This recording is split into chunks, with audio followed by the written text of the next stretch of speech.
కళ్యాణ లక్ష్మి పిల్ల వచ్చిన తర్వాత పిల్ల పుట్టిన తర్వాత ఇస్తున్నారని చెప్పేసి అంటే వాళ్ళు ఆ రోజు నవీన్ అధ్యక్ష మీరే తప్పు చేస్తున్నారని చెప్పేసి అంటున్నారు అధ్యక్ష. నా నియోజకవర్గాన్ని అత్నూర మండలానికి సంబంధించి అధ్యక్ష మరి గోపాల్ మహేశ్వరి డాటర్ ఆఫ్ గోపాల్ వీళ్ళకి సంబంధించి పెళ్ళయింది 18/2/2004 అధ్యక్ష. ఈ 2026 అంటే 2 years అయిపోయింది. ఇంతవరకు కళ్యాణ లక్ష్మి షాదీ ముబారక్ రాలేదు అధ్యక్ష. దీన్ని ఒకసారి గమనించాలని కోరుతాను. నేను మంత్రి గారు కూడా మీ ద్వారా పంపిస్తున్నాను అధ్యక్ష.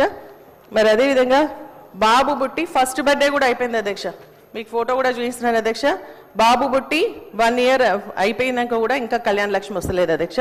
మరి అదేవిధంగా ఇంకొక పేరు కూడా ఉంది అధ్యక్ష, మాధవి అని చెప్పేసి. తన కూడా 2 years అయిపోతుంది నాగారం విలేజ్కి, ఇంతవరకు కూడా పెన్షన్ రాలేదని చెప్పేసి కూడా నేను కళ్యాణ లక్ష్మి రాలేదని చెప్పేసి మీ ద్వారా మంత్రి గారి దృష్టికి తీసుకొస్తా ఉన్నాను అధ్యక్ష.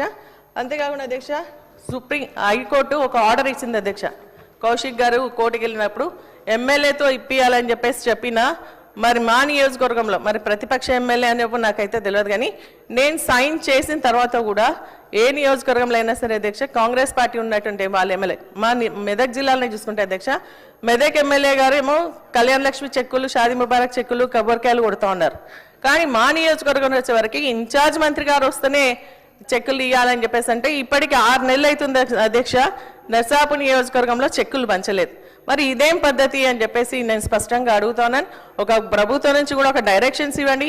ఎవరైనా లబ్ధిదారులకు ఇచ్చేదే, అది ఇచ్చేది ఏంటంటే మరి కేసీఆర్ గారు ఇచ్చిండ్రు కళ్యాణ లక్ష్మి అని అంటున్నారు తప్ప మరి కాంగ్రెస్ పార్టీ ఇచ్చిందని అయితే అంటలేరు అనేది స్పష్టంగా తెలియజేస్తా ఉన్నాను అధ్యక్ష.